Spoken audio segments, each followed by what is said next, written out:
All right, 9 o'clock's on the mark. So here it is. This is the Gridiron Gurus presented by Sportsbattle. I'm your host, Shawn Stewart, alongside my co host, Mr. Scotty William. How are you doing this evening? I'm doing good, Sean. How about yourself? I'm pretty good on this Wednesday, September 20th. Man, this has been a weird week so far this week. So, first, it is the ABC announced that they're going to show all Monday Night Football games on local TV because of the writer's strike. No surprise, which is a great idea because let's be honest, I miss ABC doing Monday Night Football. And then the second one, there's a rumor going on since yesterday that the USFL and the XFL may merge. And I heard the announcement maybe sometime this week. And Well, that, so that right doesn't now, surprise me. exactly. We Because talked one, about we because I talked believe, about that before. oh yeah, exactly. And I think the XFL is losing a lot of money. So I figure that's why they probably want to merge right now. And then they're talking about possibly playing in April, which is not a bad idea because you don't want to do it right after the Super Bowl. Oh yeah, without a doubt. I think that's a I think that's a good move for each league. I had season tickets to the Panthers this year. I know you were at pretty much every Panther game. I just think it gives the teams more. It gives more variety. And then the XFL teams they're mostly on the West Coast, so it probably will open up what, two conferences. I'm sure that's how they'll probably play it. Yeah. And then you also got to think about the quarterback quality because the XFL had way more better quality quarterbacks than the USFL. Well, yeah, and I feel like with the USFL, I think with them possibly merging with the XFL, did you realize like when a lot of these former NFL players would sign, it was never with the USFL. It was always with the XFL. So I think actually Yeah, this may give the USFL a better shot at getting talent, because I'm sure they're going to have some kind of payroll structure, and right. maybe more money will be put into it. Exactly. So that's what we want to let you guys know about that, just in case you did not know about that. And so far, I created a poll question, and right now it's going crazy. It's like everybody is in favor of that, which is no surprise. So, Yeah, no surprise at so all. kudos to that. Exactly.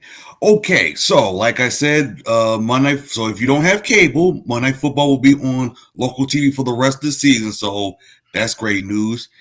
And bad part is that if you had Nick Chubb just like I did, he is out for the season. And that injury was so bad they could not play that on TV last night. It was on Monday night. It was so bad. I saw that injury, and then we saw him carted off. You can tell like it's like really serious. Yeah, and he's had similar problems before with that knee. Heard it a few years back.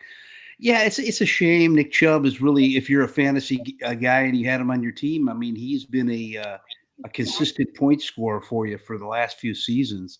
Um, hey, Kareem Hunt finally held out, and it looks like he's signing with the Browns. And I think you're going to see him be used maybe in the next two games a little more than Ford, even though Ford came in and Jerome Ford came in and did a great job in the substitute of Nick Chubb. But Kareem Hunt's a guy to pick up if you're looking for a running back.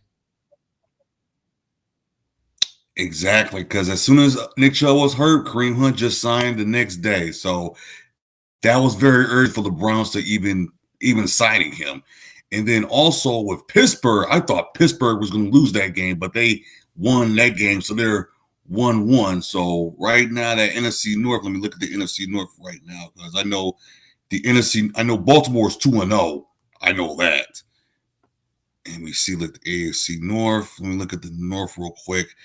I believe right now. So right now the Ravens are only team that's defeated. So the Steelers and Browns are 1-1, while the Bengals are 0-2. Man, that's a bad start for the Bengals. I swear. Yeah, I mean, who would have thunk it, right? Yeah, that going back to the Pittsburgh Steelers Cleveland Browns game. I mean, that was a pretty tight game. If you have Deshaun Watson, you have to be a little bit scared, so to speak, if he's your fantasy quarterback. He's just not really performing the way he did a couple seasons ago Yeah. before he was forced to stop due to suspension. Um, hey, I mean, I actually have Deshaun Watson in another league of mine. He's more of a backup, but I mean, Yeah. he can get you some yards on the ground, which is good if your fantasy league does give you points for that. But yeah, he's just not that quality number one quarterback that we used to see a couple of years ago.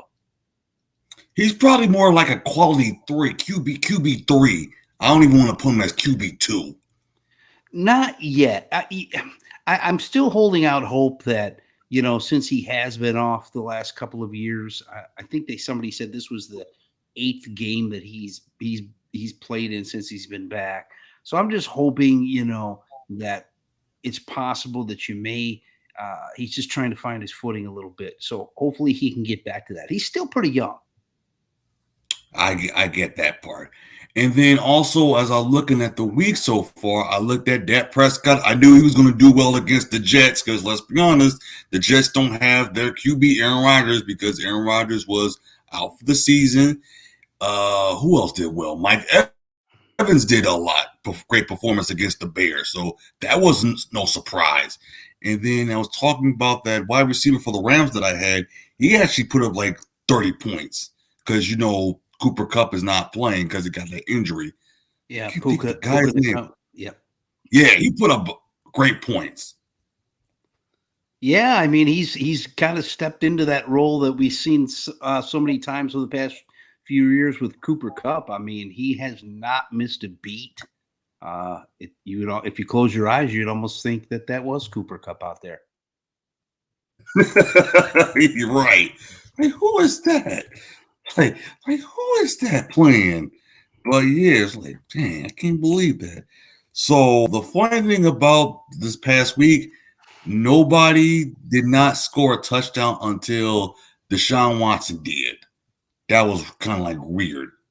Sunday, I had like that's kind of weird. So right now I'm 0-2, so it's early, so I ain't gonna trip. Yeah, there's a whole lot of football to be played. I know people that are kind of getting down that they're 0-2, but a lot of things happen in the first few weeks of the season, and then you look back, and then week 9, 10, 11 roll around, and these guys, there's been somebody that's took their spot and done better, So yeah. Exactly. So as we're about to head into week 3, what was your moment in week 2 and fantasy wise? Well, I would say fantasy wise, I thought that when you look at it, I think Tyler Lockett did a good job for the Seahawks, especially not playing as well the first game. So if you're a fantasy guy and you had Lockett holding out hope, he did well for you. Even Metcalf played pretty well in that game. Lockett though with the 2 scores that helps out. Quarterback wise, if I had to pick somebody that I thought would have played a little better, Jimmy Garoppolo for the Raiders. I mean, that 38-10 loss that they had there in Buffalo did not look good. And then, of course, Josh Jacobs basically 9 for -2 yards. So if he was one of your top running backs, the last couple of weeks just haven't fared pretty well. Haven't fared well for Josh Jacobs. And you know who else nobody hasn't talked about is Saquon Barkley, the way he bounced back. Because week 1, it was okay. But week 2, he did put up a lot of points against the Arizona Cardinals. I'm like, well, it's the Arizona Cardinals, so they can't even stop the run. And I remembered, I think it was before halftime, and I was thinking, like, why is the Giants is losing to Arizona? But they came back and won that game. So Yeah, I was getting ready. I talked about this on my podcast. Uh, I said, it's a snaky pick that the Cardinals could come and beat the Giants, because the Giants would have or were coming to Arizona. And let's face it, there's not a whole lot of, I don't know what it is, if it's the time difference or what, but that kind of holds some favor for these West Coast teams. And then the Giants coming off to that horrible loss to the Cowboys. Cowboy. Uh, yeah, I thought Saquon Barkley would have fared a little better, but here's another running back that's gone down. He may be out a couple weeks, even though the coach is saying he's a quick healer, and he could be back this week. They were saying something in regards to a high ankle sprain. So if you have Saquon Barkley, Matt Breida is going to be his backup, and that doesn't fare too well for you. And then also there was DJ Chalk, because he made his Panthers debut, because he did play his first game after missing week 1 with a hamstring injury. So he didn't like up the box. He didn't put up some points like that. And then Jamal Williams, he suffered a hamstring injury because he left early in the second quarter. Yeah, I think the Saints are trying to hold out hope that Alvin Kamara will be back sooner than later. They want him bad. Yeah, serving the suspension, because there hasn't been anybody that has done what Alvin Kamara can do in that backfield. And it's surprising. Jamal Williams really hasn't played well for them, especially after coming off the year that he had in Detroit. But yeah, you might want to, if you need a running back, your guy that you're probably going to be wanting to look for, if you have the Saints, would be Kendra Miller. He's a guy that a young running back. It's all right. Yeah, young running back that could actually fill the role there. Tony Jones Jr., he had two goal line scores, but don't be surprised if Miller sneaks in there this week. And then there's another one I'm looking at. I'm looking at Josh Reynolds could be a great one for a wide receiver. You also got, who else I'm looking at? Kendrick Miller, Jerome Ford for the Browns, Justice Hill on the waivers, and Zach Moss. I forgot he did play for the Colts. I forgot about that. So there could be some running backs you can look for, and wide receivers I just mentioned for waivers. Yeah, Zach Moss, for the Colts, he's going up against the Ravens. They had a stout defense. I would kind of steer clear of him. I don't know. When you really look at it, right now, running backs are kind of what we've seen last year, fantasy-wise running backs. You're really not seeing it this year so far. Right. Kind of unlucky. And then, a lot of people thought Dalvin Cook was going to put up some more numbers. But I think with Zach Wilson taking over as quarterback, that just hasn't fared well for Dalvin Cook. And unfortunately, Breece Hall is kind of showing more speed, and he's a little more shifty. And that's, when you think about Dalvin Cook, he was a guy that played with a quarterback that could really air it out in Kirk Cousins. Right. And now that he doesn't have that in New York, it deteriorates. Yep, it just does. Yep. Exactly. And then you could also look at Zach Ertz, because he's going against a Cowboys team that's not well with tight ends. So that's another person you can look at in waivers. Yeah, Zach Ertz is a lot of people forget Zach Ertz was a pretty good top 5 tight end when he was with the Eagles. I mean, he put up some good points fantasy wise, and he actually is, in my opinion, probably Arizona's main receiver in my opinion, uh, with because of Dobbs being the quarterback there. They don't really have an elite guy. So I think he's gonna be used a lot just because of his veteran presence. And he has been doing pretty well for the Cardinals. And if you have him, yeah, or if you don't have you need a tight end, he could be a guy that's still on the waiver wire. Right. So if you guys have any fantasy football related questions, feel free to put it on the comment section and we will answer that as soon as possible, by the way. So as I was mentioning, the Cowboys will be heading to Arizona because Fox is doing a doubleheader. So I figure I know the Cowboys 2-0, but Fox is not going to televise that because the Cardinals are bad. So instead, they're going to do the Chicago Bears and Kansas City Chiefs game because Kansas City is the defending Super Bowl champs, which makes sense, by the way. And then I also look at Chicago. Man, that offensive line is bad. There's a reason why I did not pick Justin Fields. I mean, he's not a bad quarterback. It's just that offensive line and the talent around him is not that good. Well, that's true. And I had said this previously. How many Ohio State quarterbacks have you seen come into the league and been elite? None. None. Not too many. Not too many. I name one. Pretty much. Yeah, I mean, you can't. I can't. Yeah. I can't. I mean, CJ Stroud, he's kind of, of course he's a rookie, but I was never high on CJ Stroud coming out of the draft. I mean, Michigan kind of put it to him last year. So, yeah, the Bears are definitely in a disarray.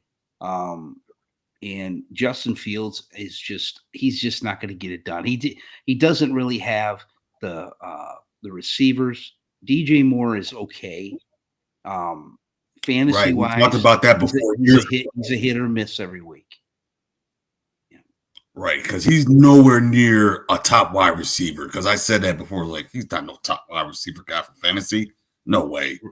Right. The bad thing is a lot of people thought Chase Claypool was going to be a pretty good receiver. Oh yes, but he's been in the tank. Though he did score a touchdown last week, but those are too far. Those are too far between. Exactly.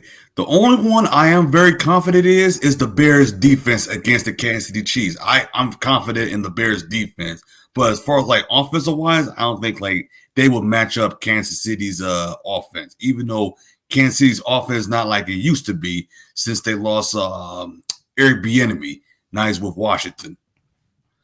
Yeah, Tremaine Edwards is definitely a great player. And he's picking up right where he left off last year for the Bears. 8 tackles, 7 assists in that game. TJ Edwards, 5 tackles, 7 assists, and Greg Stroman, 5 tackles, 2 assists. So that defense is pretty good. But I'll be honest with you, I think we're going to watch a blowout of the KC blowing out the Bears this week. That's just my prediction. Yeah. Well, it's early, so in a couple of weeks you'll see what's they call it, flex scheduling. So it depends on how well the teams do, and then if the team's really great, then that's when they start flexing the game. So right now, it's so early you can't even tell like which game needs to be nasty televised. And then I also looked at the Sunday Night Football game. I turned it off in the third quarter, and I'm thinking to myself, this Patriots team is so awful. This Patriots team is so awful. I don't even know who I want to pick on the Patriots so bad. But at least Tyreek Hill scored a touchdown, and then Tua stepped up. I mean, he's playing his best football so far in the league. I would have never thought Tua would be like doing fantastic now.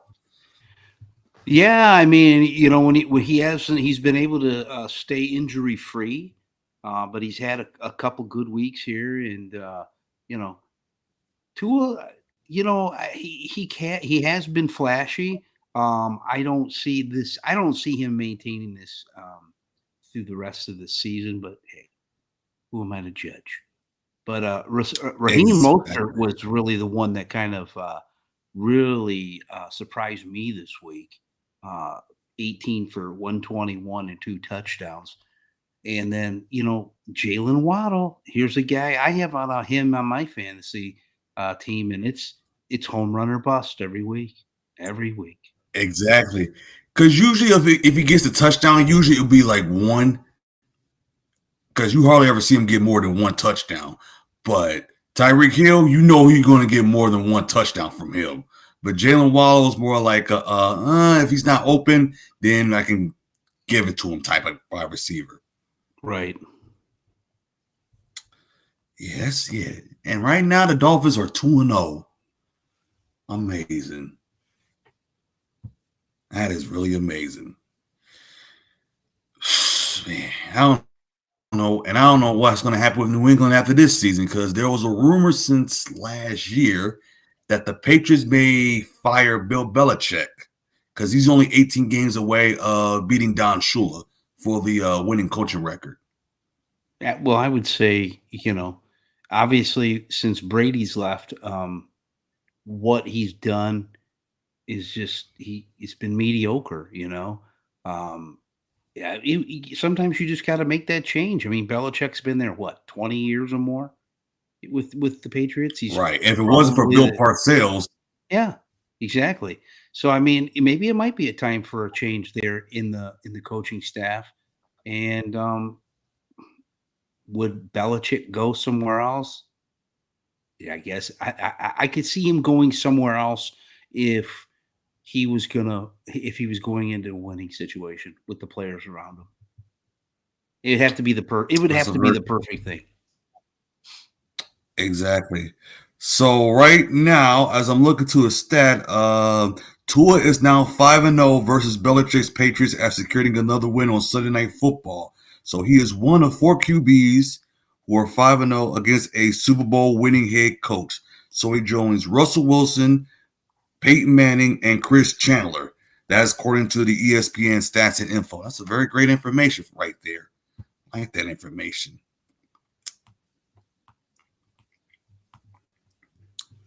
So right now, wow, it's going fast. So right now it's 9:22, and tomorrow there is a Thursday night football game. But this one, it is the New York Giants and the San Francisco 49ers. Of course, that game will be on Amazon, or you can watch it on Twitch. So and we also have the player props for that, by the way. So stay tuned for that. So as I'm looking to this game, like I said, you got San Francisco 2-0, and then you got the Giants 1-1. And then I'm also concerned about Daniel Jones, because we've been saying this about Daniel Jones. Like, he's okay, but he's not like a top 10 quarterback who you can trust. You know what I mean?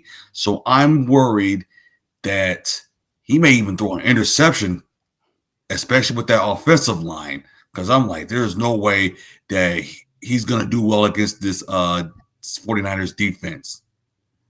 Yeah, this could be a really bad game for the Giants again. We might be looking at something like what they put up against the Cowboys in week 1. You might not have Saquon Barkley. You've proven you haven't been able to have you don't have a receiver on your team. Receivers, yeah. And with the points that the 49ers can put up, and with that defense that they have, yeah, we could be looking at a replay of week 1 for sure. I'm not even looking forward to the Thursday night game.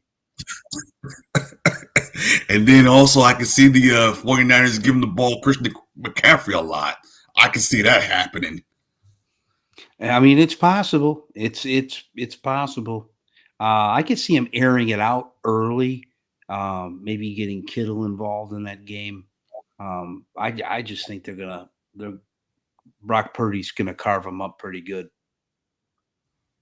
Right. So if you do have somebody, as I'm looking right now, by the way, there's somebody I'm looking at. Of course, I will tell anybody not only sit Daniel Jones, but you're also probably going to sit Matt Breida. I will also sit him on the bench, because it's like, what's the point? So the only player that's probably going to do well in the Giants will probably be Darren Waller. That's the only person on the Giants I can see that's doing well in fantasy, if you have a tight end that you're looking for. because he is like the most valuable overall receiver and played well through the hamstring injury last week. Yeah, Jalen Hyatt also had a good game last week. Only 2 receptions, but for 89 yards. You know, I just feel like, most of the points I think Daniel Jones was, or passes he was throwing, obviously he was trying to come back from. So he would be a sneaky play if you're looking for points because he probably will be throwing a lot in that game. So if your league does give you points for uh, completions and yardage, that could be something. You're just gonna have to be careful about those interceptions, especially if you get negative points for that in your league, because that could be a big thing. And then you also look at Debo Samuel because he had 11 catches on 16 targets for 118 scoreless yards. So he could see an increase, by the way, with a banged up Ayuk and a Giants defense that can't even stop. And then also you look at George Kittle. He's been very quiet so far because he only had like 6 catches for 49 yards on 9 targets in the past 2 games.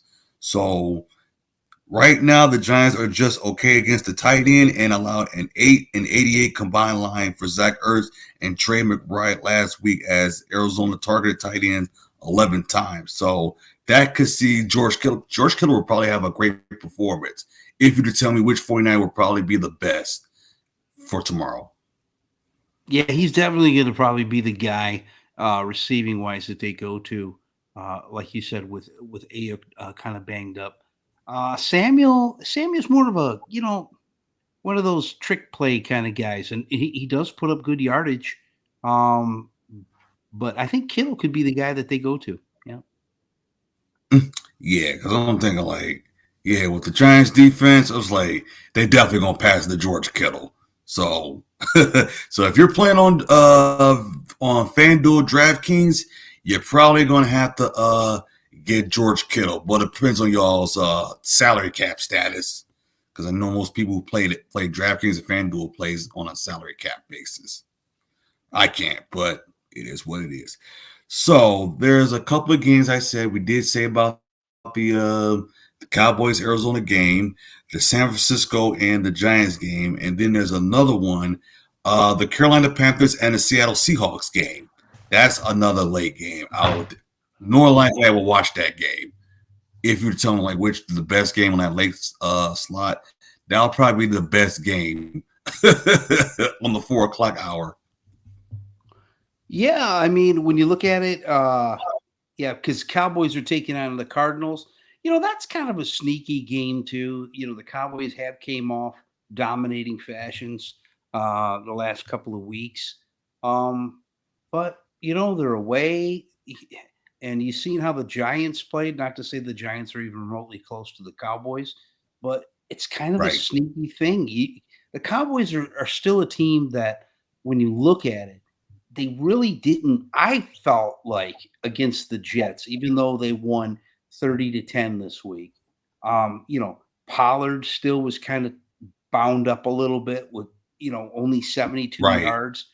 We didn't do that much. Yeah, CD Lamb was 143, 11 receptions, but you still haven't seen that big game yet from Dak. Even though this last week he did have 2 touchdowns for 255, but yeah, Right. it's one of those games that you don't. You hate to say it's going to be a blowout, but they did play. Arizona did play pretty well last week. Right. But yeah, I was like, that means I'm probably going to watch. Well, usually I watch Red Zone on 1 o'clock. So I'll probably watch that'll probably be the only game I'll be watching around 4 o'clock. It depends on the Chicago and Kansas City game. And then another one, it's a 1 o'clock game that everybody's going to watch. That is the Green Bay Packers and the New Orleans Saints game. Now, I will watch that on my laptop, especially the way Jordan Love's been playing. Because you said when we first started doing this show this week, you said don't sleep on Jordan Love.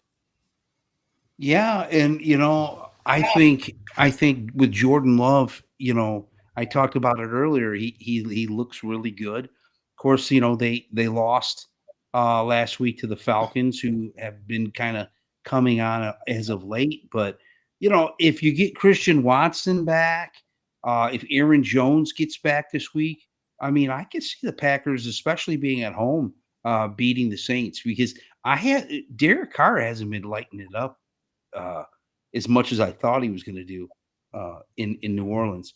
So don't be surprised if the Packers win that game. I will not. And then you also look at Kirk Cousins because Kirk Cousins may have a field day against this Chargers team, by the way. Because right now he's on the pace for 6,018 passing yards, which is insane. So he's been great so far in the past 2 games this season against Tampa Bay and Philadelphia with like 708 passing yards, 6 touchdowns, and only 1 interception. So he's going to face a Chargers defense that has allowed 712 passing yards, 4 touchdowns, and 1 interception against Tua and Ryan Tannehill. So this could be a great opportunity if nobody else has Kirk Cousins, you might as well get him because you know how I feel about the Chargers, especially around the fourth quarter, because they will choke. Yeah, this is an interesting game. Especially both of these teams are 0-2. The Vikings, still trying to figure out what they are. They've been putting up the points, but the defense has been kind of letting them down, in my opinion. So I don't know what you're going to get. The Chargers, if Austin Eckler is back in the lineup, don't be surprised. I mean, that's going to help them. Madison really hasn't been running the ball well for the Vikings. I like the Chargers in this if Eckler plays. Joshua Kelly really just didn't play well last week in his absence, which was kind of, the disturbing, especially if you had him as a bench player and played him in place of Eckler. But, Herbert, he's got some good receivers to throw to. And I think with Keenan Allen and Mike Williams, I think that this is a sneaky pick, but I think the Chargers could put up a lot of points on Minnesota. So you could be looking at kind of a shootout. I could see that happening. Yeah. Yeah, especially with both teams are 0-2, because whoever thought the Vikings would be 0-2. Not surprised by the Chargers, because like I said, Chargers will have a history of blowing things up. That's well, if they go, if Minnesota goes 0-3, those trade rumors of Kirk Cousins being sent out of town will grow even hotter because that's going to be a hard thing to pull out of 0-3. And let's say the Packers, like you said, they have the Saints this week. I see them winning that game. That'll put them to 2-1. The Lions have the Falcons. The Lions did play well, but so do the Falcons. I see that being a close game. If the Lions win or the Packers win, the Vikings have to win, or they got to win to kind of keep pace in this division. Because with the Bears, I can't see them winning this week. We talked about that, but if the Lions go 1-2, the Packers go 1-2. All the Vikings need is a win, and then that whole division locks up. And then speaking about Jared Goff, because last week he only had, as I'm looking to it, he only scored 28.9 points against the Seahawks last week. So he's going to go in against a Falcons defense that just allowed 26.3 fantasy points in week 2. So Goff could be a top 10 fantasy quarterback almost every week. So when he's playing at home, because I feel like when he's playing at home, you can get the best out of him. But the key is he hasn't thrown any bad throws. So that's the big key right there. Yeah, and he could be throwing a lot this game because, David Montgomery is hurt. I don't know what the status of him is going into this week. But, Jahmyr Gibbs, he was only 7 for 17 against the Seahawks. So without David Montgomery, that's really going to put a damper on that run game for Detroit. Now, from what I was told, Zonovan Knight was put up from the practice squad, and he's kind of been he was a sneaky little electric pick last year for the Jets when he did fill in. He did play pretty well. I was actually surprised the Jets got rid of him. I mean, I know with Dalvin Cook there in the mix now, that's probably why they did that. But yeah, I mean, this could be a sneaky game. You know, the Falcons could come in now. Chauncey Gardner Johnson is out in that defense, and I know Tracy Walker is kind of like the heir apparent there. And he had a pretty good year last year until he got hurt. But I'll tell you, with all the injuries, don't be surprised if the Falcons come in and take that game in Detroit. I that wouldn't surprise me at all. And then also I see you going to LA Rams gear, Matthew Stafford. So right now, Stafford and Kirk Cousins are the two quarterbacks with at least 300 passing yards in each of the first two games. So the only difference is Cousins has 6 touchdowns compared to just 1 for Stafford, which is why Stafford isn't a must-start fantasy QB. And as of right now, he's going to go against a Bengals team as he is trying with an average of 46 and a half pass attempts a game. So Puka Nakua, if I'm saying it right, and Tutu Atwell are playing right now. So you hope one of them will be in the end zone, by the way, and neither has scored. As a matter of fact, Stafford has top 15 upside in week 3 against the Bengals, who just allowed 2 passing touchdowns to Lamar Jackson last week. So with that Bengals defense, I won't say the Bengals defense is terrible, but they have given away a lot of points in terms of quarterbacks, especially in the red zone. So you could see Stafford in the end zone throwing it a lot. Yeah, and if you need a running back, Kyron Williams is a guy that you should look to. He's looks like he's going to be the lead back there in LA, and he's done fairly well the last couple of weeks. But like I said, it helps. It helps when you could when you have a passing game. And Puka Nakua, as you know, is kind of been on fire over the last couple of weeks, filling that Cooper Kupp role. And a lot of people thought, you know, with Cooper Kupp going down, that the Rams are going to kind of suffer a little bit, but that hasn't been the case. So, you know, Matthew Stafford could be a good pick there. Cincinnati, that's the thing. Monday night in Cincy, you know, it's not. I don't think it's going to be one of those games where it's inclement weather. You know, it's not like I don't. You know, obviously it's not going to snow, but you know, exactly. But I'll be honest with you, the Bengals have not looked good. You know, they really haven't. So, yeah, I mean, they lost to the Ravens. They're 0-2. You know, I mean, I know, you know, like I said, we've talked about this before. We're week 2, and a lot of these starters haven't played full games since last year, right? And a lot of them didn't play preseason, so it's about getting their footing. I think after week 4, that's when you'll really see where all these teams place at and pan out. Like Joe Burrow, I think Joe Burrow will have a good game. Jamar Chase really has been kind of like the guy that I thought was gonna really step up and have some good games, but he's kind of been a disaster so far. I'm glad I did not pick him this year because last year he gave me some points. Oh, yeah. And then I forgot there's another team who, well, you actually called them out before as Russell Wilson. My goodness. I mean, 0-2 to start the season, and this time you got Sean Payton as your head coach. I mean, if you're a Broncos nation, you got to be very disappointed in. I mean, it's not just him. It's also Jerry Jeudy. He was disappointed because this team, you're thinking like, oh man, do we have to get another QB to solve our issue? So it looks like the way Russell Wilson is playing, it seems like Denver could possibly move on from Russell Wilson, especially with that big contract he signed. Yeah, and I had talked about this before. Sean Payton's going to be the only guy that's going to be there in the next 2 years because they're gonna wait.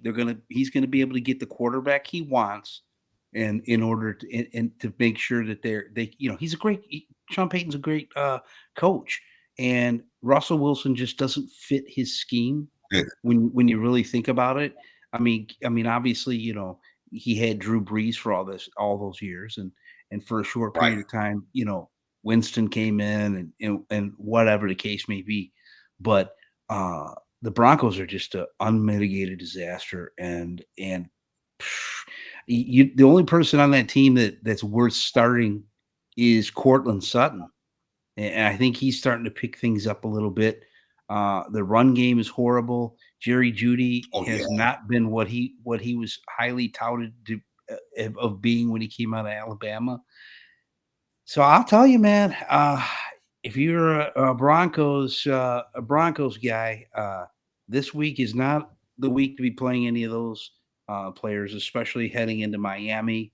Uh, exactly. one I was getting o'clock ready to say game. that. Yep, yep. And defense, if you're in an IDP league, I mean, you might be good there, especially if you're looking for points um, for in your IDP league. Um, Looking at here the stats for the Broncos, um, defensive wise, Justin Simmons put up good numbers if you're looking for a defensive back to start. He's kind of playing a lot. Josie Jewell finally came into his own. He was a highly touted linebacker to get on the IDP wire last year. Yeah, there's that defense is IDP wise. If you're looking for players that are going to get a lot of opportunities, the Broncos defense is going to be that because they're going to be on the field quite a bit. That's what it looks like. And then also the one I'm looking at Derek Carr because last week he did struggle last week, even though he had 228 passing yards. But the bad part is he had no touchdowns and one interception. So this could not be too good. So it's kind of like a hit or miss it for Derek Carr. Yeah, I would agree with you on that. The funny thing is they're 2-0, so and then Weird. coming into that is weird, and especially when you look at it, it doesn't really fare well for them. To me, I think anytime anybody goes into Lambeau, the Packers are always going to have the advantage there to a certain extent. Um, yeah, I thought Derek Carr was going to play a little better, especially against Carolina. But Carolina does have a decent defense, Oh yeah. especially with the linebackers that they have there. C.J. Henderson put out good. Uh, Frankie Louvu, who's a middle linebacker, was pretty good last year, especially if you're in an IDP league. He can get you some points. So they have a decent defense that kind of keeps them in games, and that's what you've seen. And I think they were able to stop New Orleans pretty good. I mean, to a certain extent, what I mean by that is they were able to stop Derek Carr. Um, you know, they kind of stopped Michael Thomas. He didn't get in the end zone. Um, rushing wise, they held rushing. Taysom Hill was their leading rusher for the Saints. So it just even though they got it done in the win column, uh, nobody there is really setting the world on fire fantasy wise.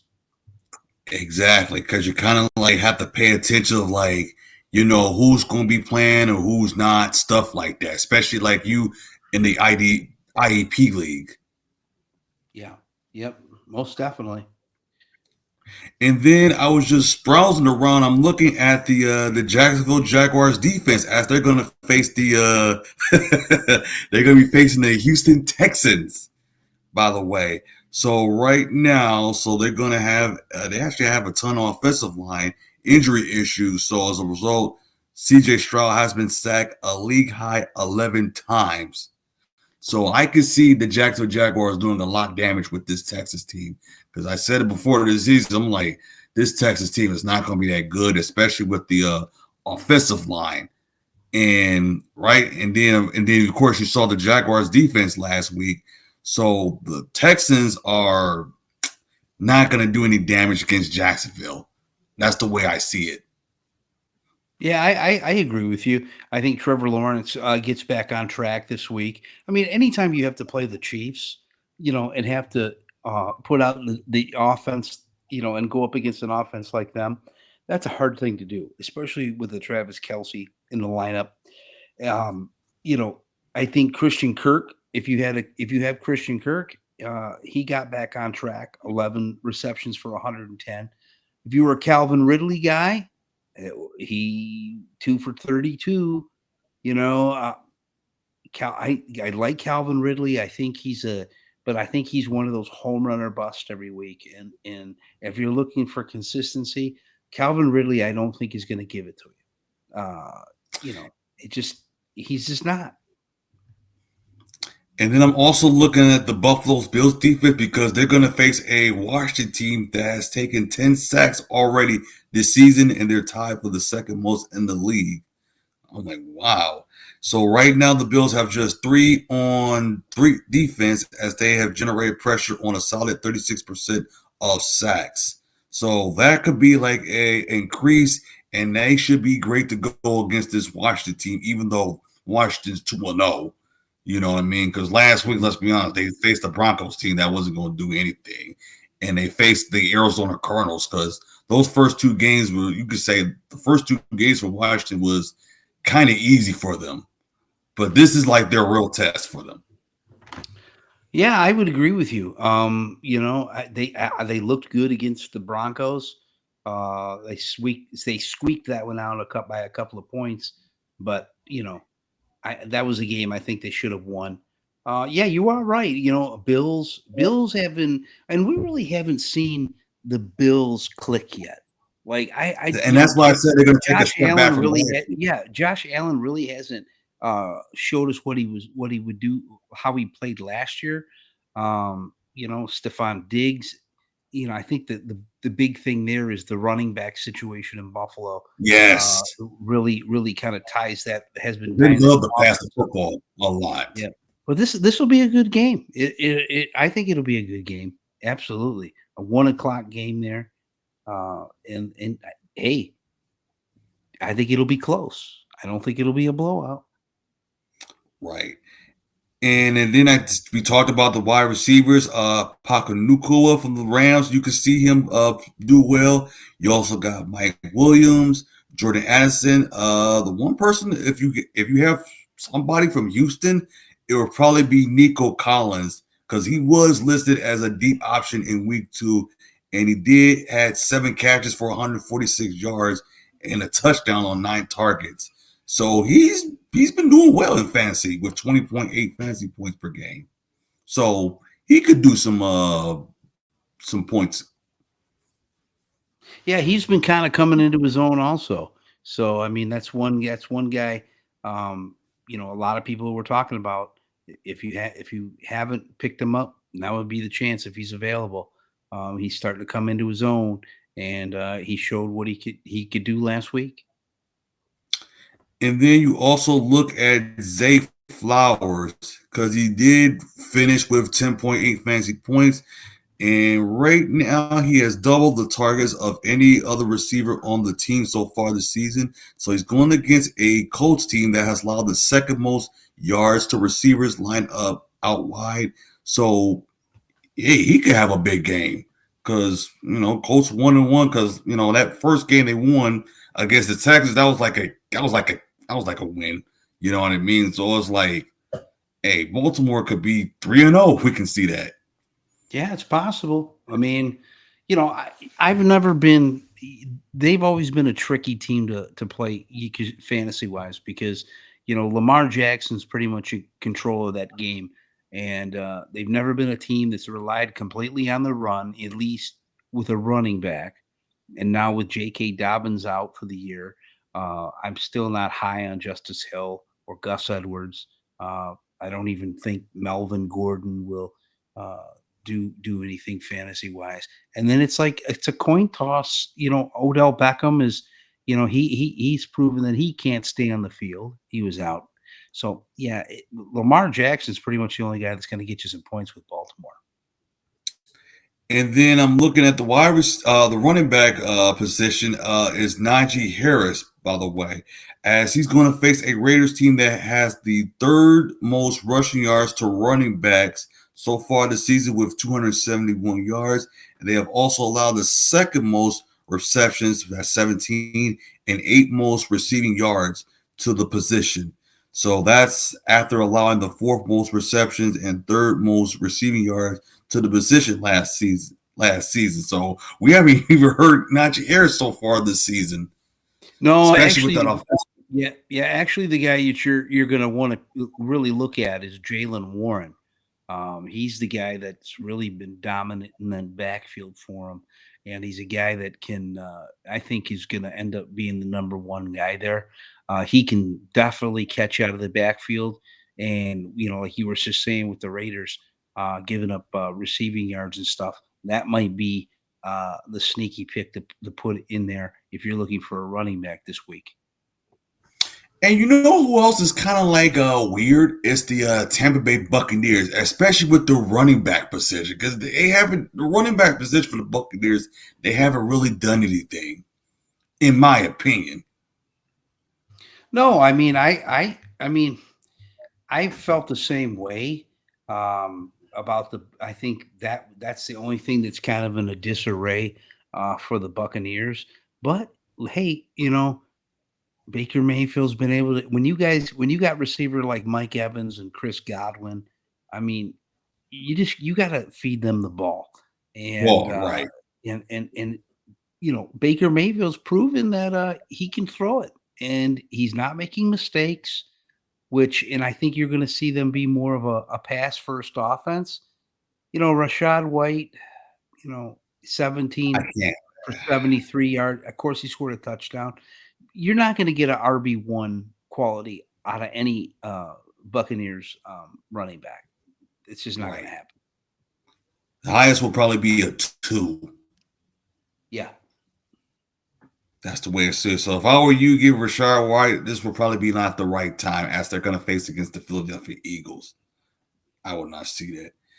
And then there's another one I'm very wary of this week is A.J. Dillon. I'm very worried with him against the Saints, by the way, because he had 63 yards and 7.3 fantasy points because he ain't did that much. And there's a chance that Aaron Jones will return in week 3, but Dillon draws a tougher matchup against the Saints. So like the first 2 weeks, the Saints have allowed 149 rushing yards to backs and had yet to allow a rushing touchdown. So this will probably be not the right time to start any Packers running back. Yeah, and if you had to, I think Jones is going to be your guy that you're going to want to play. Honestly. Exactly. Especially for a guy that go for a touchdown most of the time. Right. Exactly. And he probably yeah. More like, probably gonna watch that. I'm probably gonna watch that game on my laptop. So I'll probably be watching the Saints and the Packers game on the laptop, and then watch the Falcons and Lions on my YouTube TV. Yeah, there you go. Exactly. Because usually around 1 o'clock, I usually watch Red Zone channel. Because Red Zone, they don't have no commercials. That's what I like about it. Right. Oh, we forgot about we haven't talked about the kickers. Clumsy me. I forgot about that because we got a lot of time anyway. So if you're looking for a kicker, you can look at Jake Moody, by the way. You can also look at Cameron Dickler, if I'm saying his name right. The kicker from the Chargers. Yeah, definitely. And look out for the Cowboys kicker, Aubrey. He's kind of like he's been really he's the number 2 kicker right now. Especially that came out the USFL, came from the Birmingham Stallions. Yep, absolutely. My goodness. And then you can also look at young Hoku. because he's always been a decent kicker in my eyes from the Falcons. Yes, definitely him. Especially going up against the Lions this week. Right. Because he did score 13 points against the Packers. So he's very reliable. And then I look at Nick Folk, because he scored 17 points in week 1 and still the most any kicker has scored this season. And he followed that up 9 more points in week 2. So he did do well in the kicking game.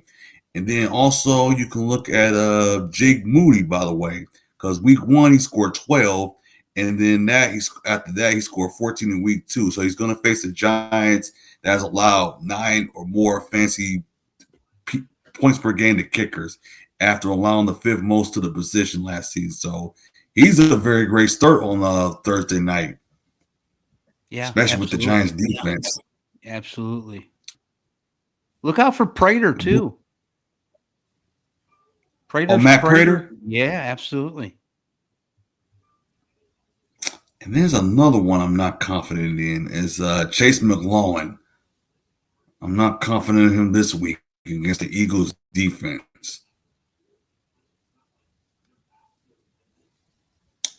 And it's another one. I'm not confident in Graham Gano. I don't think he's going to do that well. I don't think he's going to get like 10 points or something like that. Yeah, I think Koo and Aubrey are probably going to be your best bets. Don't be shocked if Riley Patterson from the Detroit Lions gets some kicks this week, because I think you're going to see another kind of a tight game like you did with the Seahawks. And he kicked fairly well for the Lions last week. Yes, he did. Yes, he did. So we only got, time is flying by so far. Have you noticed that? I know. My goodness. I mean, we've talked about the USFL, the Monday Night Football. That's going to be on ABC because, when you was growing up, Monday Night Football was always on ABC. So we can all relive our childhood. Right. And then, of course, who to start, who to set. So we're going to do our segment called the Sportsbattle DFS Player Props. And last week, you were 2 out of 3. So that's great news. The only one you missed was Boston Scott. Okay. So at least you didn't do that bad. So new customers can download the Sportsbattle app on Google Play or on the Apple App Store and use promo code EOTSRE27, and you can get an instant match deposit up to 100. So if you put 100, they'll give you 100. If you put 50, they'll give you 50. Okay, so this is, like I said, this is a Thursday Night Football. All right, so here's the first one. Daniel Jones, 257.5 pass and rushing yards. I'm going to say under. I'm thinking the same way, especially with that Giants offensive line. I don't think he's going to overpass that. The next one, George Kittle, 43.5 receiving yards. I think it'll be over that. Yep.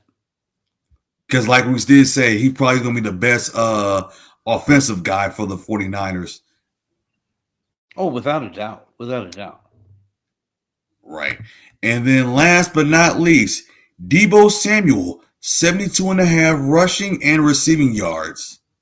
I say over on that. I feel the same way. And I also saw on the app that Chris McCaffrey has a 0.5 rushing receiving. So if you were to sign up, I would take that opportunity to get that prop because you only have a couple of hours before Thursday Night Football. So that way you can win some more money on that one. So, hey, we did it. Yeah. We did it under an hour. So that's the great thing about it. And this is right now the 20th, so we only got a couple more weeks before the playoffs at baseball. My goodness. Yeah, it's getting that time of year for sure. Exactly. That's my favorite time. Matter of fact, that's my favorite time other than football is MLB playoffs. Absolutely.